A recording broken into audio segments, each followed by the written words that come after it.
Hi, and welcome to the show. Thank you so much for tuning in today. I have something totally different on the podcast for you today. I've never talked about this before.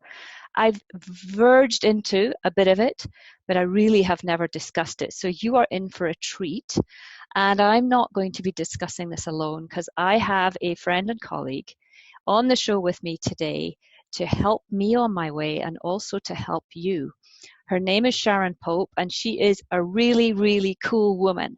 So welcome, Sharon. Thank you so much for being here today. Thank you for having me, Louise. That's such a great introduction. I've never been described as a really, really, really cool woman. Yeah, you are a cool woman. I really enjoy. Yeah, I enjoyed the conversations we've had before, and I love looking at your website. And I will include in the podcast notes details of where everyone can find you. But at the end of the show, you can share that with the guests as well. So, Sharon, thank you. Why don't you tell the listeners exactly what you do and how you got into what you do?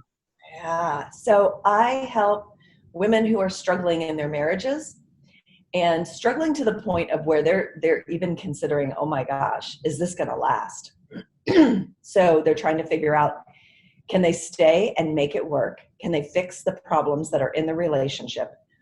Or is their answer to, I say, lovingly release it? I like the way you put that. Yeah, because I think those are the only two options. If you're going to stay, then you got to make it feel good. You got to fix what's broken. Mm-hmm. And if you're going to leave, you don't have to make it World War III and blow up your family and your life. You can. So I think those are the only two sane options. So when you and I started talking, it was really like, when people are struggling with their kids, it's very rare that their marriage is like going gangbusters. It's not. It's like the marriage is struggling too because there's so much stress when you're struggling with struggles with your children. So it just seemed like a really nice fit to share a conversation. Yeah, absolutely. And, it's something I don't, delve into in my coaching when I work with parents. But what comes up regularly is this one thing. And that is, and it's usually coming from mums, but I don't want to generalize, but they say, my husband, my partner is not on the same page as me. How can I change him? How can I bring him round? And, is it okay if we're on two different pages? And, I've got my thoughts on that. And, but I'd be curious to hear from you as to what you think about that. And can you be on different pages? And can you change your partner? Oh, there's so much there. I know. So much to talk about. I know. So the whole being on the same page, let's start from that place. We're not on the same page implies that the way I'm thinking about this issue is the right way to be thinking about this issue. And he needs to come over to my way of thinking. And if he would just agree with me, it would make this so much easier. He should see that my way is the right way. This is the basis for real toxicity inside the marriage. Because when you have to be right, you automatically have to make your partner wrong. Then, by the way, if you're trying to make them wrong, they cannot actually hear you. They put up their defenses. It's like they armor up. That's what I call it. They armor up because now they're in a war, right? Like they feel attacked to some degree, and therefore they have to either fight or flight. Men traditionally don't fly, and in that fight or flight, they fight. So they armor up and then they defend their position, and then they get more dug into their position. Because if you think about it, these are the funny random thoughts that I have as a coach. Is that nobody is walking around this planet thinking that their approach or the way that they're viewing whatever situation is wrong. No one is. We're all walking around thinking our way of thinking about this is 100% correct. No one's like, my thoughts are wrong. So, the wise ones might be. The very wise ones among us might be going, are thoughts real anyway? They're not. So what is right? What is wrong? But that's a whole other conversation. But what if we just take the right and wrong away from it? And And so here's how you can do it differently, is we often, particularly when we are trying to get someone to buy into our way of thinking, we do a lot of talking and we don't do a lot of listening. We're actually like horrible listeners. We're not good at it as people. We really are horrible listeners. And as mums, I know certainly I can put my hand up, at times still I'm not a very good listener, but in the past I love that, horrible listener. I listened to interrupt. I listened to get my chance to speak. Yes. And so if you listen to learn, not because it's a noble or morally right thing to do, but because you need more information. Okay? Here's how I think about it. When I need to come into a conversation with my partner where something like, no, we don't see eye to eye on something, I will automatically let him go first. I'll say, like, here's the issue. Let's say we're talking about his kids, because they're stepchildren to me. And there's some issue that we don't see eye to eye on. I will lob up that issue and I'll say, look, I really want to understand, what are your thoughts around this? And I will let him talk. As he's talking, I'm listening to learn. I'm listening to learn what is important to him. Because the things that are important to me are probably very different than the things that are important to him. I'm getting more information so that now we can become more creative in our problem solving and solution. If I am just trying to get you to come over here to my way of thinking, well, now it's very adversarial, and the problem solving won't be terribly creative. I love the way you're putting this. It's it's awesome. One person is going to feel like they're being drug along, and that they didn't get their way, and so it's not a win-win situation. So I'm just like, if you just open it up and listen to learn what is important to your partner, now you have more information, so that when you are expressing your point of view, you can do it from a more educated place about what is important to your partner and what is not. And then he will feel seen and heard and understood when you are then trying to problem solve and still maybe bring him around to your way of thinking. You might be able to do that if you really feel strongly about it with your kids, and I know some mums do. And the problem, not the problem, but the mums are often at home all day long.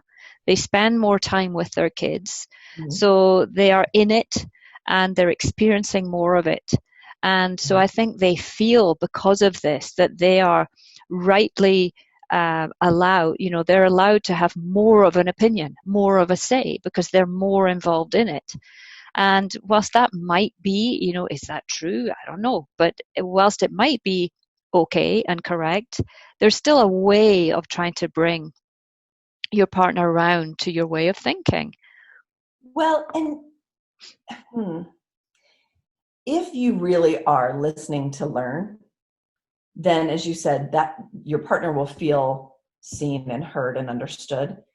And now they're open to hearing you, because you've just modeled the behavior that you want for yourself. Now they're open to hearing your opinion, where before they could not hear your opinion because they had to armor up. They're being attacked, so I have to defend. I have to dig in my position now. So the idea, though, when you were saying about one person has more of an opinion, like mine counts for more because I'm with them more. The thing that came to mind. This is the thought, I think, that drives that behavior. Yeah. And I can see, like, that seems very logical. However, have you ever been in a situation, because I know I have, where I can't see the forest through the trees? Like, I'm too close to it to have alternative ideas. Because in any situation, there's very rarely just two options to go with. There's usually like option C, D, E, F, G, but I can't see those sometimes because I can only see my perspective. And so I would offer that this person that you're married to, that you obviously think has some degree of intelligence, if you just said, I'm going to spend the rest of my life with you, that they might have something to contribute here. Might. You didn't marry an idiot. Like Yeah. you said, I do to you forever. There's some redeemable quality there that I could open my mind to listen to.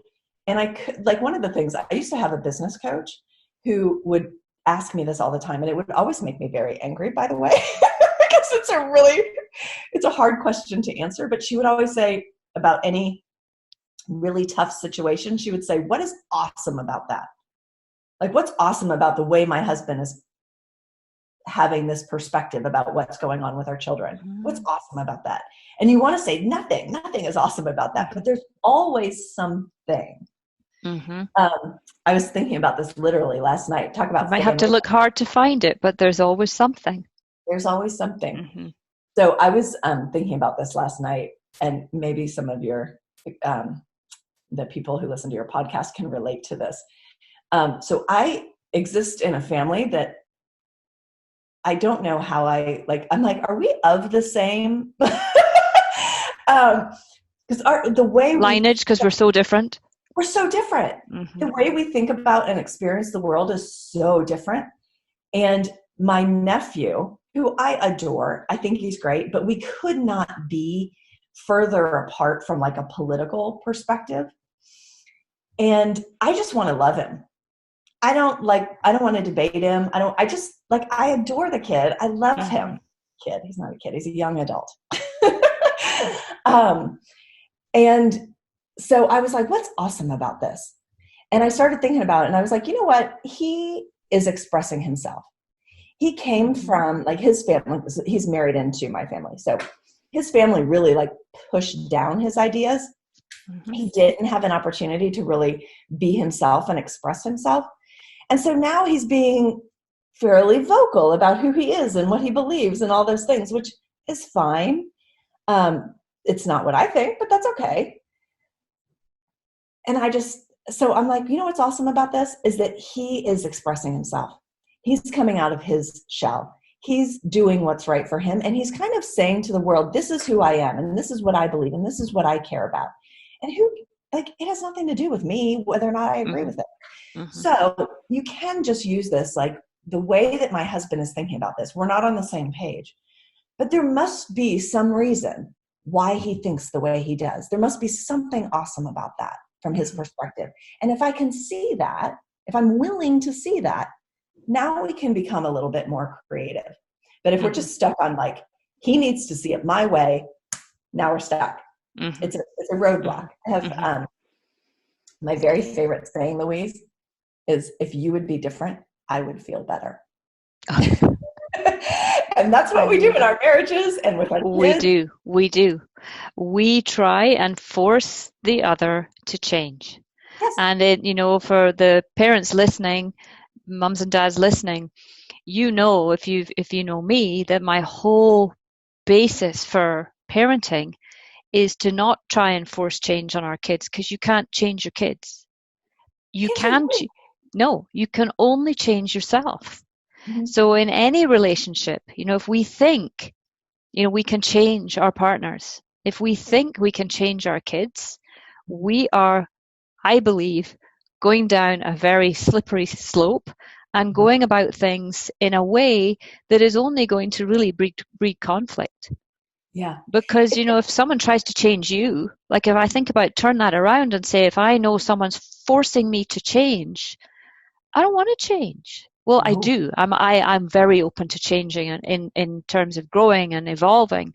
But if someone tells me I believe what I'm doing is right, and someone tells me, no, it's wrong, and you've got to change, I'm not going to take that very well. And I think for us, we have to really walk in the other person's shoes, walk in our partner's shoes, if we think they should change just because we believe we're right.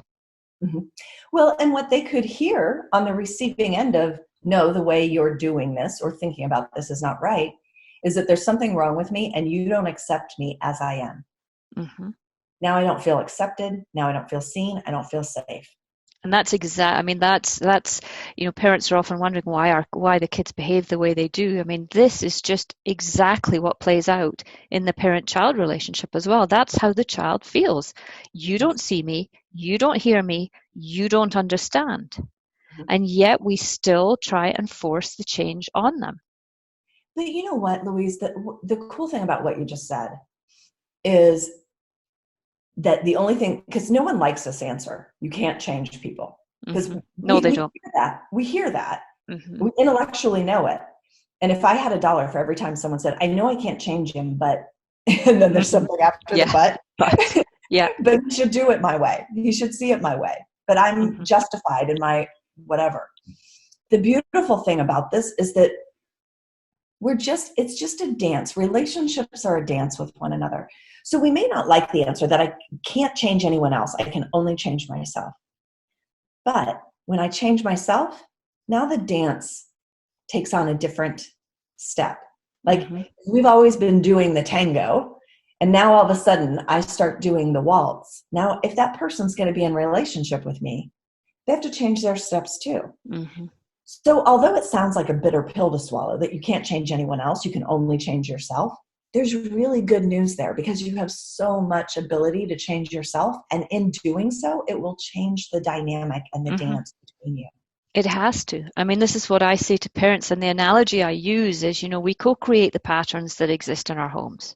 All of us, the dogs, the cats, the contractors outside, everyone inside. I say that because I've got contractors outside right now, hence I've got the nice pilot duo going on here. But we co-create these realities that we're in. And so the analogy I use with parents is I say, imagine you go and see a play. And there's a mum and a dad and an 8-year-old girl and a 9-year-old boy, and they've all learnt their lines, and they've got it down pat. They're flowing with it, and the show's on. If on one particular show, dad changes his lines on the stage, what happens? The others have to change theirs. They have to. I mean, there'll be like a kind of holy shit moment. He's forgotten his lines, or he's got the wrong line, but they'll have to change their lines. They can't show up the same way if he changes his lines. If he drops them on them or changes them, he can't. And it's exactly the same in our relationships. If we've co-created the pattern, so what we say, what we do is usually stuck in a pattern, stuck in a rut. So all we need to do is change how we deliver, change the words we use, change the tone we use, the energy we bring, and it's going to bring about a change in the other people that are in the reality that you're living in. It has to. Yes. So this idea of change yourself is enough. It's enough to create real change in your relationships. That's why this work is so powerful. It really is. And, I see it, the parents I work with see it. They're like, it's like magic. It is like magic fairy dust. When we work on ourselves, we bring about the change in the other. And, but the real problem is when we're triggered and we're reactive and we're in our limbic brains, we're in fear, we're in fight, flight, or freeze. We've got the gloves on, and we're pulling the rope. The carrot's been dangled. We've eaten the carrot. Now we're dialed into the drama, and that's when, in those moments, we say things we don't mean. We do things we don't want to, shouldn't do, and we end up going, hammer and nail with the other person, and it goes nowhere. It goes nowhere. It goes absolutely nowhere. I wish we all would have learned this a long, long time ago, because it's interesting how it shows up in your relationships with your children and your relationships with your husband and your relationships with your nephew. Like relationships are just relationships. Like there's truth there across the board. I wish we would have learned it before, but I know. What? That doesn't mean we can't learn it now. No, it's never too late. Right. And, parents come to me and they're like, it's my child, he's done this and my husband does this, and the finger of blame, it's just being pointed out. Yes. And I'm saying, okay, if you want to work with me, you're going to have to turn that finger around and point it at yourself and say, what part can I own here? And what can I do to bring about the change, rather than forcing the change on the other? Yeah. And it feels prickly at first, but then you realize that's where all your power is anyway, is how you show up, Mm-hmm. how you respond and react. Mm-hmm. That's where, like, it's plenty to work with on any given day. We have enough on our own plates to deal with. It is, absolutely. And, I always say, I know there'll be parents listening will say, yes, but, when my child is, let's say they are more, the mum might be more conscious and more intentional and done a bit more work on herself and has recognized her part to play. And she might have a partner who's very authoritarian, who's very my way or the highway. You listen to me, obey me. And she sees the dynamic play out with her kids, where the kids are quote unquote suffering as a result of this. And she's desperate to not see them suffer. She doesn't like seeing the repercussions of his chosen behavior and his way of being, patterns, conditioning, Yes. influence the child. So this is often when they come and they say, so what do I do? How do I cope with this? And I always say to them, I say, one conscious, intentional parent is better than none. And if Yes. you're with your child for 80% of the time, your husband's with your child for 20% of the time, then you have a lot of influence on your child. So I always remind them to never forget that, because I Yeah. think it's really important, because there might be a lot of parents listening saying, well, that's all very well and good, yes, I can change myself, but what if my partner's not prepared to change himself? What if and that, everyone's entitled to that. If you believe that your way of parenting is the way, and you're really on a different page, then it can be exceedingly difficult, especially when you see your kids are, Suffering. not thriving as a result of it. Yes, I have some clients. I'm thinking of one right now in particular where she has this issue of where she sees her children being impacted by the way that he parents and in a Mm-hmm. negative way. And she's like, what?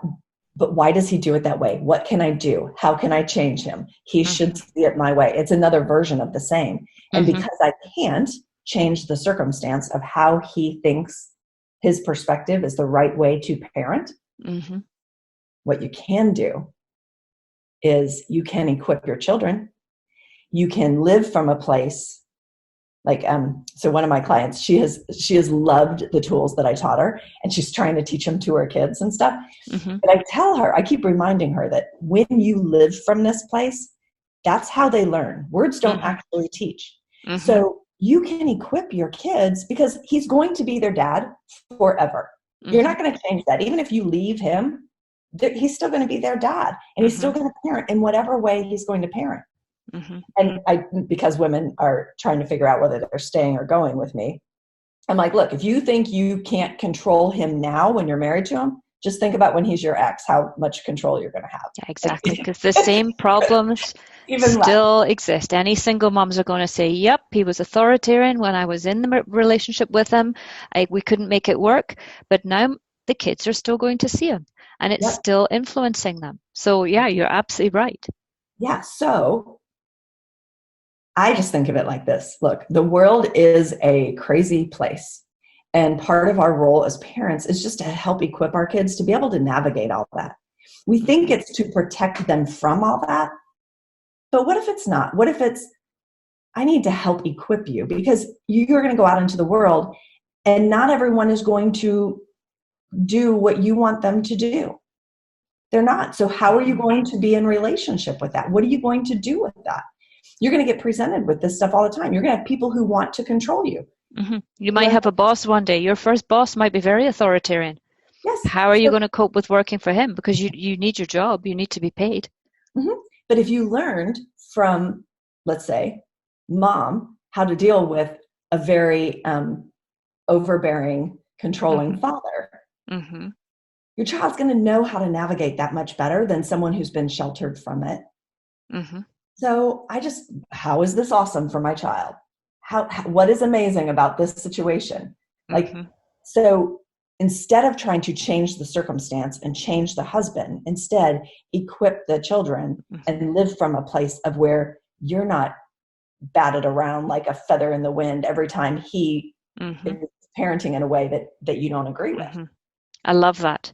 And I do that with my kids, because there's certain things in every relationship. I have a great relationship with my husband, but there's Yeah. certain things he does. We're different people. And even two parents that are on the same page relatively are going to disagree over certain things. Yes. So we're always going to have to learn how to navigate conflict. Yes. And I do that and as your kids get older, if you've got younger kids, it's I would say it's harder for them because they haven't developed any of those life skills yet. But as your kids get older, they begin to find their way, Mm-hmm. and they are open to navigating it and learning. If I do this, then he might say that. If I do that, he might say this, and flip that around as well. My husband could say to them, "Listen, you know what Mum's like. Here's how I work with her when I want something. Try Mm-hmm. that." And so I'm not standing here saying it's always on the other side. I'm quite sure they go to him sometimes and say, "She drives me up the wall. Yeah. It's always she never lets us do this and that and the other." But he might give that he probably gives them some good advice as to how to open a conversation with me. So Mm-hmm. I think that is really, really powerful information for any parents listening, Yes. that Yes. we can empower our kids to be able to deal with it. And I role play this with my kids as well. But you know what? You can't teach anything that you don't know. Like in order to master something, you have to. What do they say? Like the best way to learn is to be able to teach it. But you got Yes. to live from that place first. Hmm. Because if they see you saying one thing and being a different way, Hmm. well, now there's some incongruency and it's very confusing. Hmm. So you first, then you can help your children. Hmm.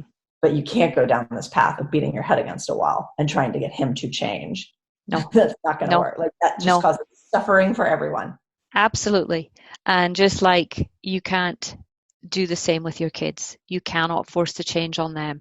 And the more you try and force it, the more they will push back. And if you have a child or a partner who is very strong-willed, very determined, very persevering, very strong in their convictions, good luck to you, because the more of those temperaments and characteristics that are inherent in that person or child, Mhm. they're going to be such a lesson to you that you cannot fight it. Yes, it'll force you to surrender. It will And force you to surrender. yes, And I know, Dr. Shafali Sabari always says, behind a controlling child is always a controlling parent. In other words, where's the control coming from? And, this will play out in relationships as well. But I think that's a good place to kind of circle to finish off here, is by, finishing on that note of encouragement and how you can empower and instill in your kids the life skills that they need to be able yeah, to navigate their way through life and face different characters and different temperaments in it. And the smartest kids will be the ones who learn how to do exactly that, and it will help them further in their relationships with peers. It will help them in their relationships with as they broach out and have relationships with in a different capacity, or even with their bosses, with other people in their office that they work with. It'll impact them and help them in every walk of life. yes, yes, yes, yes. I love it. Yeah. So Sharon, thank you so much for that. What a great, juicy conversation. I knew it would be. I've thoroughly enjoyed it, and I bet you my listeners have enjoyed it as well. So where can they find you if they're like, "Oh, I love this woman. How can I find out more about her?" You can certainly just go to SharonPope.com. Yeah. And all the information, all the things they'll need, because you've written a book and you've done many things, and so all the information's on your website. Yes, or if you want the book specifically, you can go to SharonPopeBook.com. Okay. And that is filled with all of my very best relationship tools for when a marriage is struggling. And what's the book called? It's called Stay or Go: How to Find the Confidence and Clarity You Need to Know Whether You Can Fix Your Marriage, or How to Move Forward Without Regret. Oh, great title. Love that. So Sharon, thank you. It's been wonderful having you. I hope that we can do another podcast episodes at some stage in the future. It would be great fun. So on behalf of all my listeners, thank you very much for being here. Thank you. It's been such a pleasure for me. Thank you. Yeah. Until next time, everyone. Bye for now.